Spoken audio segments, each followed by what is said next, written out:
Big Mac, Chicken McNuggets, no, Big Mac and Quarter Pounder with cheese, or Filet-O-Fish.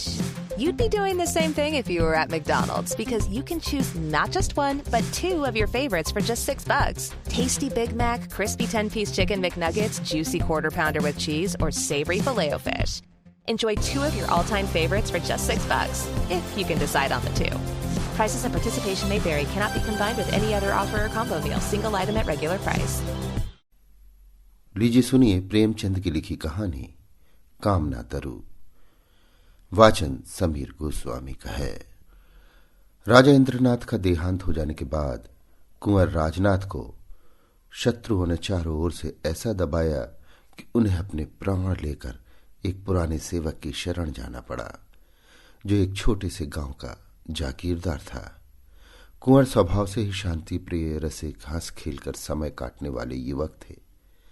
रण क्षेत्र की अपेक्षा कवित्व के क्षेत्र में अपना चमत्कार दिखाना उन्हें अधिक प्रिय था। रसिक जनों के साथ किसी वृक्ष के नीचे बैठे हुए काव्य चर्चा करने में जो उन्हें आनंद मिलता था, वो शिकार या राज दरबार में नहीं। इस पर्वतमाला से घिरे हुए गांव में आकर उन्हें जिस शांति और आनंद का अनुभव हुआ, उसके बदले में वो ऐसे ऐसे कई राज्य त्याग सकते थे। ये पर्वतमालाओं की मनोहर छटा, ये नेत्ररंजक हरियाली, ये जल प्रवाह की मधुर वीणा, ये पक्षियों की मीठी बोलियां, ये मृग शावकों की छलांगे, ये बछड़ों की कुलेले, ये ग्राम निवासियों की बालोचित सरलता, ये रमणियों की संकोचमय चपलता, ये सभी बातें उनके लिए नई थी। पर इन सबों से बढ़कर जो वस्तु उनको आकर्षित करती थी, वो जागीरदार की युवती कन्या चंदा थी। चंदा घर का सारा कामकाज आप ही करती थी। उसको माता की गोद में खेलना नसीब ही न हुआ था। पिता की सेवा ही में रत रहती थी। उसका विवाह इसी साल होने वाला था कि इसी बीच में कुंवर जी ने आकर उसके जीवन में नवीन भावनाओं और आशाओं को अंकुरित कर दिया।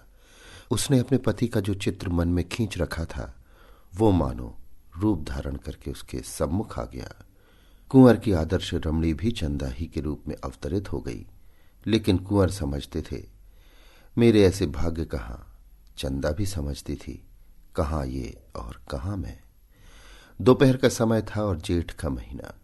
खपरेल का घर भट्टी की भांति तपने लगा। खस की टट्टियों और तहखानों में रहने वाले राजकुमार का चित्त गर्मी से इतना बेचैन हुआ कि वो बाहर निकल आए और सामने की बाग में जाकर एक घने वृक्ष की छांव में बैठ गए। सहसा उन्होंने देखा चंदा नदी से जल की गागर लिए चली आ रही है। नीचे जलती हुई रेत थी, ऊपर जलता हुआ सूर्य। लू से देह झुलसी जाती थी। कदाचित इस समय प्यास से तड़पते हुए आदमी को भी नदी तक जाने की हिम्मत न पड़ती। चंदा क्यों पानी लेने गई थी? घर में पानी भरा हुआ है, फिर इस समय वो क्यों पानी लेने निकली? कुंवर दौड़कर उसके पास पहुंचे और उसके हाथ से गागर छीन लेने की चेष्टा करते हुए बोले, मुझे दे दो और भागकर छां में चली जाओ। इस समय पानी का क्या काम था? चंदा ने गागर न छोड़ी। सिर से खिसका हुआ अंचल संभाल कर बोली, तुम इस समय कैसे आ गए? शायद मारे गर्मी के अंदर न रह सके। कुंवर, मुझे दे दो, नहीं तो मैं छीन लूंगा। चंदा ने मुस्कुराकर कहा, राजकुमारों को गागर लेकर चलना शोभा नहीं देता। कुंवर ने गागर का मुंह पकड़कर कहा, इस अपराध का बहुत दंड सह चुका हूं चंदा। अब तो अपने को राजकुमार कहने में भी लज्जा आती है। चंदा, देखो धूप में खुद हैरान होते हो और मुझे भी हैरान करते हो। गागर छोड़ दो, सच कहती हूं पूजा का जल है। कुंवर, क्या मेरे ले जाने से पूजा का जल अपवित्र हो जाएगा? चंदा, अच्छा भाई, नहीं मानते तो तुम ही ले चलो। हाँ, नहीं तो। कुंवर गागर लेकर आगे आगे चले। चंदा पीछे हो ली। बगीचे में पहुंचे तो चंदा एक छोटे से पौधे के पास रुककर बोली, इसी देवता की पूजा करनी है, गागर रख दो। कुंवर ने आश्चर्य से पूछा, ये कौन देवता है चंदा? मुझे तो नहीं नजर आता। चंदा ने पौधों को सींचते हुए कहा, यही तो मेरा देवता है। पानी पीकर पौधों की मुरझाई हुई पत्तियां हरी हो गईं, मानो उनकी आंखें खुल गई हों। कुंवर ने पूछा, ये पौधा क्या तुमने लगाया है चंदा? चंदा ने पौधों को एक सीधी लकड़ी से बांधते हुए कहा, हाँ, उसी दिन तो। जब तुम यहां आए। यहां पहले मेरी गुड़ियों का घरौंदा था। मैंने गुड़ियों पर छाह करने के लिए अमोला लगा दिया था। फिर मुझे इसकी याद नहीं रही, घर के काम धंधों में भूल गई। जिस दिन तुम यहां आए मुझे न जाने क्यों कर इस पौधे की याद आ गई। मैंने आकर देखा तो वो सूख गया था। मैंने तुरंत पानी लाकर इसे सींचा तो कुछ कुछ ताजा होने लगा। तब से इसे सींचती हूं। देखो कितना हरा भरा हो गया है। ये कहते कहते उसने सिर उठाकर कुंवर की ओर ताकते हुए कहा, और सब काम भूल जाऊं पर इस पौधे को पानी देना नहीं भूलती। तुम ही इसके प्राणदाता हो।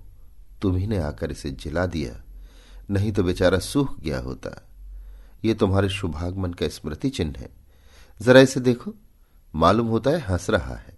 मुझे तो जान पड़ता है कि ये मुझसे बोलता है। सच कहती हूं, कभी रोता है, कभी हंसता है, कभी रूठता है। आज तुम्हारा लाया हुआ पानी पीकर ये फूला नहीं समाता। एक ही पत्ता तुम्हें धन्यवाद दे रहा है।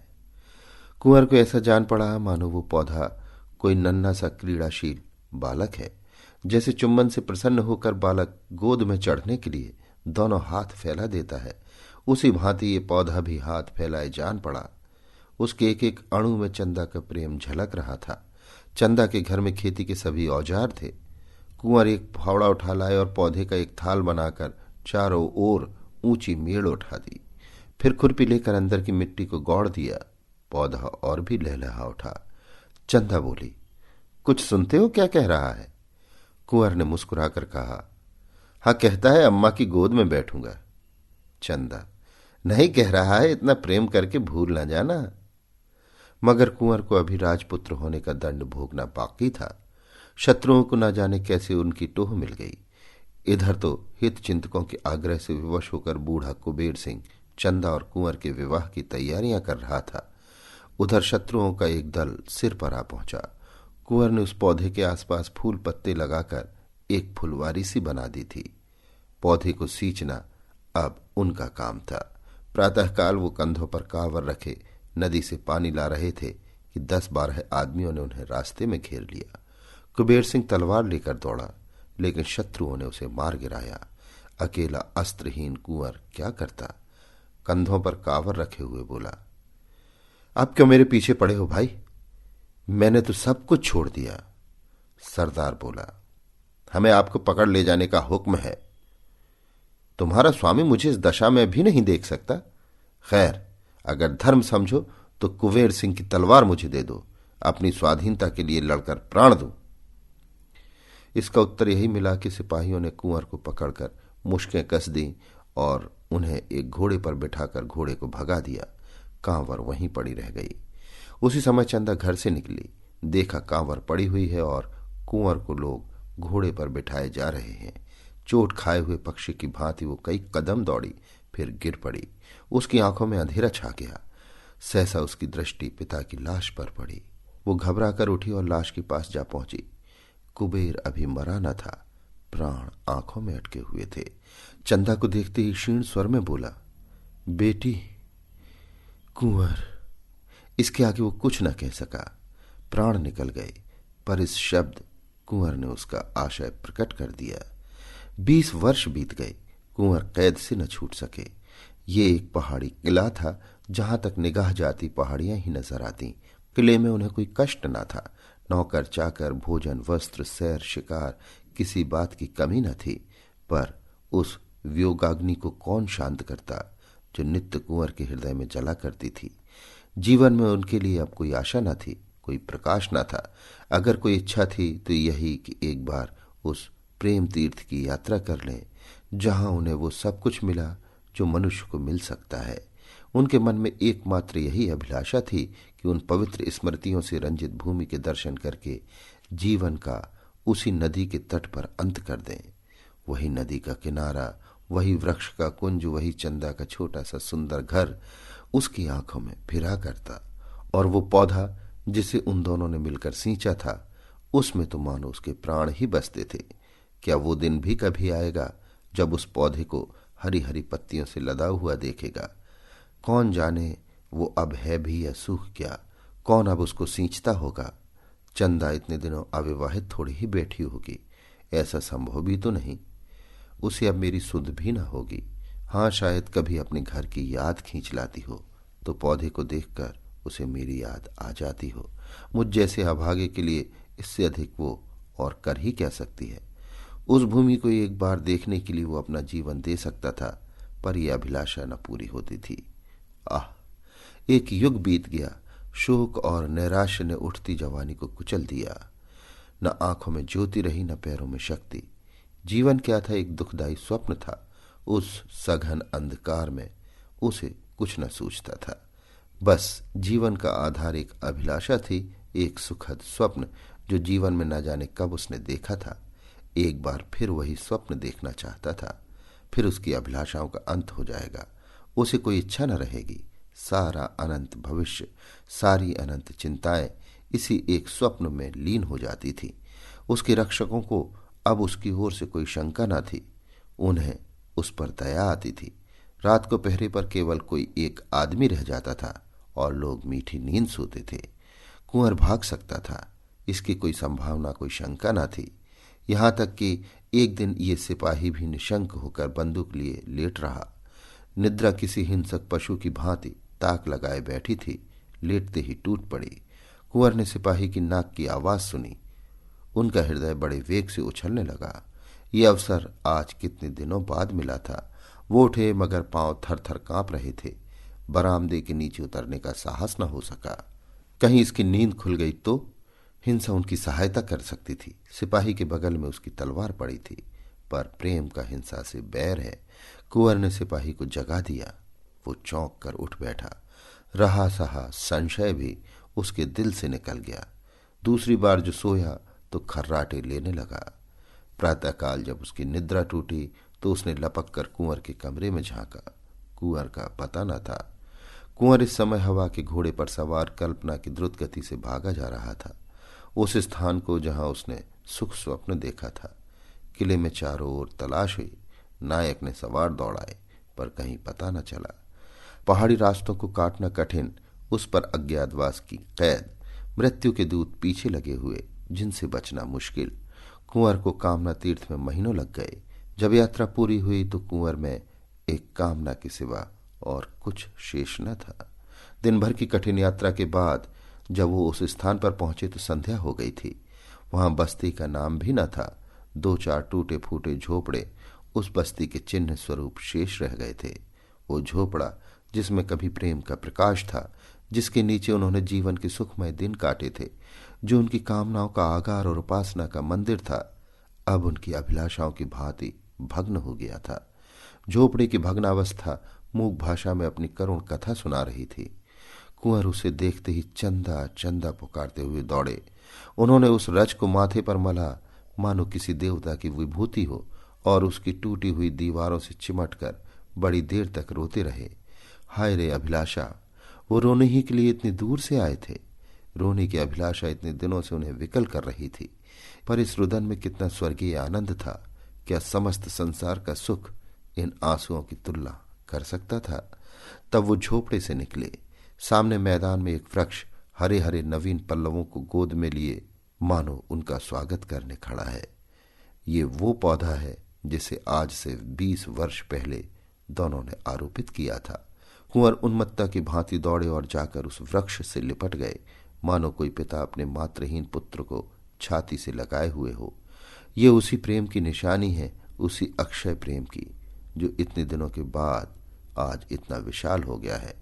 कुंवर का हृदय ऐसा हो उठा मानो इस वृक्ष को अपने अंदर रख लेगा, जिसमें उसे हवा का झोंका भी न लगे। उसके एक एक पल्लव पर चंदा की स्मृति बैठी हुई थी। पक्षियों का इतना रम्य संगीत क्या कभी उन्होंने सुना था? उनके हाथों में दम न था। सारी देह भूख प्यास और थकान से शिथिल हो रही थी, पर वो उस वृक्ष पर चढ़ गए। इतनी फुर्ती से चढ़े कि बंदर भी न चढ़ता। सबसे ऊंची फुनगी पर बैठकर उन्होंने चारों ओर गर्वपूर्ण दृष्टि डाली। यही उनकी कामनाओं का स्वर्ग था। सारा दृश्य चंदामय हो रहा था। दूर की नीली पर्वत श्रेणियों पर चंदा बैठी गा रही थी। आकाश में तैरने वाली लालिमामयी नौकाओं पर चंदा ही उड़ी जाती थी। सूर्य की श्वेत पीत प्रकाश की रेखाओं पर चंदा ही बैठी हंस रही थी। कुंवर के मन में आया, पक्षी होता तो इन्हीं डालियों पर बैठा हुआ जीवन के दिन पूरे करता। जब अंधेरा हो गया तो कुंवर नीचे उतरे और उसी वृक्ष के नीचे थोड़ी सी भूमि झाड़कर पत्तियों की शैया बनाई और लेटे। यही उनके जीवन का स्वर्ण स्वप्न था। आह, यही वैराग। अब वो इस वृक्ष की शरण छोड़कर कहीं न जाएंगे। दिल्ली के तख्त के लिए भी वो इस आश्रम को न छोड़ेंगे। उसी स्निग्ध अमल चांदनी में सहसा एक पक्षी आकर उस वृक्ष पर बैठा और दर्द में डूबे हुए स्वरों में गाने लगा। ऐसा जान पड़ा मानो वो वृक्ष सिर धुन रहा है। वो नीरव रात्रि उस वेदनामय संगीत से हिल उठी। कुंवर का हृदय इस तरह ऐंठने लगा मानो वो फट जाएगा। स्वर में करुणा और वियोग के तीर से भरे हुए थे। आह पक्षी, तेरा भी जोड़ा अवश्य बिछुड़ गया है, नहीं तो तेरे राग में इतनी व्यथा, इतना विषाद, इतना रुदन कहां से आता। कुंवर के हृदय के टुकड़े हुए जाते थे। एक एक स्वर तीर की भांति दिल को छेदे डालता था। वो बैठे न रह सके। उठकर आत्मविस्मृति की दशा में दौड़े हुए झोपड़े में गए। वहां से फिर वृक्ष के नीचे आए। उस पक्षी को कैसे पाएं? कहीं दिखाई नहीं देता। पक्षी का गाना बंद हुआ तो कुंवर को नींद आ गई। उन्हें स्वप्न में ऐसा जान पड़ा कि वो पक्षी उनके समीप आया। कुंवर ने ध्यान से देखा तो वो पक्षी न था, चंदा थी। हाँ, प्रत्यक्ष चंदा थी। कुंवर ने पूछा, चंदा, ये पक्षी यहां कहां? चंदा ने कहा, मैं ही तो वो पक्षी हूं। कुंवर, तुम पक्षी हो? क्या तुम गा रही थी? चंदा, हां, मैं ही गा रही थी। इसी तरह रोते रोते एक युग बीत गया। कुंवर, तुम्हारा घोंसला कहां है? चंदा, उसी झोपड़े में जहां तुम्हारी खाट थी। उसी खाट के बांध से मैंने अपना घोंसला बनाया है। कुंवर, और तुम्हारा जोड़ा कहां है? चंदा, मैं अकेली हूं। चंदा को अपने प्रेतम को स्मरण करने में, उसके लिए रोने में जो सुख है वो जोड़े में नहीं। मैं इसी तरह अकेली रहूंगी और अकेली मरूंगी। कुंवर, मैं क्या पक्षी नहीं हो सकता? चंदा चली गई। कुंवर की नींद खुल गई। उषा की लालिमा आकाश पर छाई हुई थी और वो चिड़िया कुंवर की शैया के समीप एक डाल पर बैठी चहक रही थी। अब उस संगीत में करुणा न थी, विलाप न था। उसमें आनंद था, चापल्य था, सारल्य था। वो वियोग का करुण क्रंदन नहीं, मिलन का मधुर संगीत था। कुंवर सोचने लगे, इस स्वप्न का क्या रहस्य है। कुंवर ने शैया से उठते ही एक झाड़ू बनाई और झोपड़े को साफ करने चले। उनके जीते जी इसकी ये भग्न दशा नहीं रह सकती। वो इसकी दीवार उठाएंगे, इस पर छप्पर डालेंगे, इसे लीपेंगे। इसमें उनकी चंदा की स्मृति वास करती है। झोपड़े के एक कोने में वो कांवर रखी हुई थी जिस पर पानी ला लाकर वो इस वृक्ष को सींचते थे। उन्होंने कांवर उठा ली और पानी लाने चले। 2 दिन से कुछ भोजन न किया था। रात को भूख लगी हुई थी, पर इस समय भोजन की बिल्कुल इच्छा न थी। देह में एक अद्भुत स्फूर्ति का अनुभव होता था। उन्होंने नदी से पानी ला लाकर मिट्टी भिगोना शुरू किया। दौड़े जाते थे और दौड़े आते थे। इतनी शक्ति उनमें कभी न थी। एक ही दिन में इतनी दीवार उठ गई जितनी 4 मजदूर भी न उठा सकते थे। और कितनी सीधी चिकनी दीवार थी कि कारीगर भी देखकर लज्जित हो जाता। प्रेम की शक्ति अपार है। संध्या हो गई। चिड़ियों ने बसेरा लिया।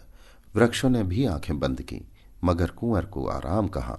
तारों के मलिन प्रकाश में मिट्टी के रद्दे रखे जा रहे थे।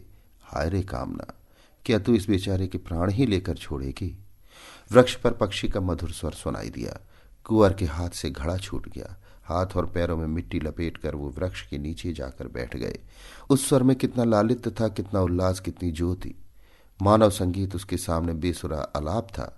उसमें ये जागृति, ये अमृत, ये जीवन कहाँ। संगीत के आनंद में विस्मृति है, पर वो विस्मृति कितनी स्मृतिमय होती है। अतीत को जीवन और प्रकाश से रंजित करके प्रत्यक्ष कर देने की शक्ति संगीत के सिवा और कहाँ है। कुंवर के हृदय नेत्रों के सामने वो दृश्य खड़ा हुआ जब चंदा इसी पौधे को नदी से जल ला लाकर सींचती थी। हाय, क्या वे दिन फिर आ सकते हैं।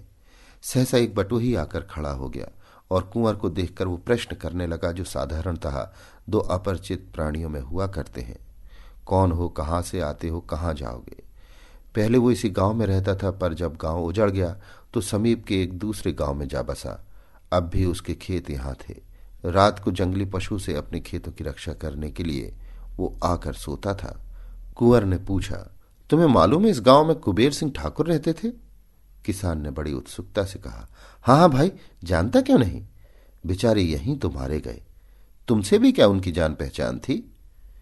कुंवर, हाँ, उन दिनों कभी कभी आया करता था। मैं भी राजा की सेवा में नौकर था। उनके घर में और कोई ना था? किसान: अरे भाई, कुछ ना पूछो, बड़ी करुण कथा है। उनकी स्त्री तो पहले ही मर चुकी थी, केवल लड़की बच रही थी।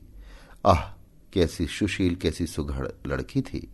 उसे देखकर आंखों में ज्योति आ जाती थी। बिल्कुल स्वर्ग की देवी जान पड़ती थी। जब कुबेर सिंह जीता था तभी कुंवर राजनाथ यहां भागकर आए थे और उसके यहां रहे थे। उस लड़की की कुंवर से कहीं बातचीत हो गई। जब कुंवर को शत्रुओं ने पकड़ लिया तो चंदा घर में अकेली रह गई। गांव वालों ने बहुत चाहा कि उसका विवाह हो जाए। उसके लिए वरों का तोड़ा न था भाई। ऐसा कौन था जो उसे पाकर अपने को धन्य न मानता। पर वो किसी से विवाह करने को राजी न हुई। ये पेड़ जो तुम देख रहे हो तब छोटा सा पौधा था। इसके आसपास फूलों की कई और क्यारियां थीं। इन्हीं को गोड़ने, निराने, सींचने में उसका दिन कटता था। बस यही कहती थी कि हमारे कुंवर आते होंगे। कुंवर की आंखों में आंसू की वर्षा होने लगी। मुसाफिर ने जरा दम लेकर कहा, दिन दिन घुलती जाती थी।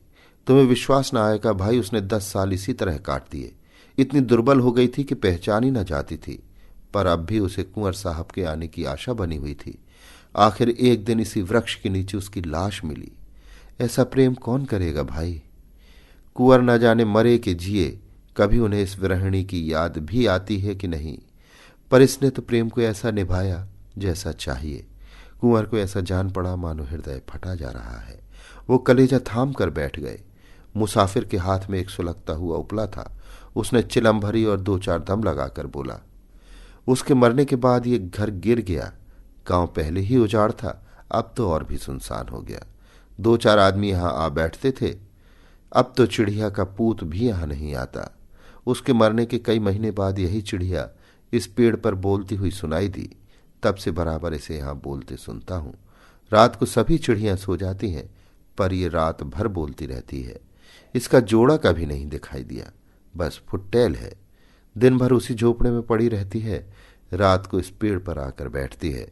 मगर इस समय इसके गाने में कुछ और ही बात है, नहीं तो सुनकर रोना आता है।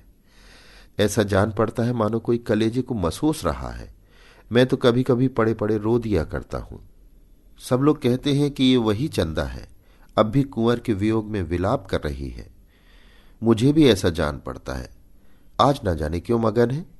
किसान तंबाकू पीकर सो गया। कुंवर कुछ देर तक खोए हुए से खड़े रहे, फिर धीरे से बोले, चंदा, क्या सचमुच तुम ही हो? मेरे पास क्यों नहीं आती?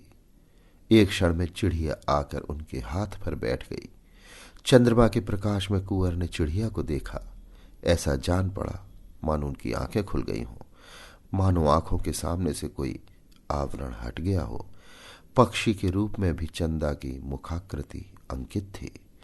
दूसरे दिन किसान सोकर उठा तो कुंवर की लाश पड़ी हुई थी। कुंवर अब नहीं है, किंतु उनके झोपड़े की दीवारें बन गई हैं। ऊपर फूस का नया छप्पर पड़ गया है और झोपड़े के द्वार पर फूलों की कई क्यारियां लगी हैं। गांव के किसान इससे अधिक और क्या कर सकते थे। उस झोपड़े में अब पक्षियों के एक जोड़े ने अपना घोंसला बनाया है। दोनों साथ साथ दाने चारे की खोज में जाते हैं, साथ साथ आते हैं। रात को दोनों उसी वृक्ष की डाल पर बैठे दिखाई देते हैं। उनका सुरम्य संगीत रात की नीरवता में दूर तक सुनाई देता है। वन के जीव जंतु वो स्वर्गीय गान सुनकर मुग्ध हो जाते हैं। ये पक्षियों का जोड़ा कुंवर और चंदा का जोड़ा है, इसमें किसी को संदेह नहीं है। एक बार एक व्याध ने इन पक्षियों को फंसाना चाहा, पर गांव वालों ने उसे मारकर भगा दिया। अभी आप सुन रहे थे प्रेमचंद की लिखी कहानी कामना तरु। वाचन समीर गोस्वामी का था।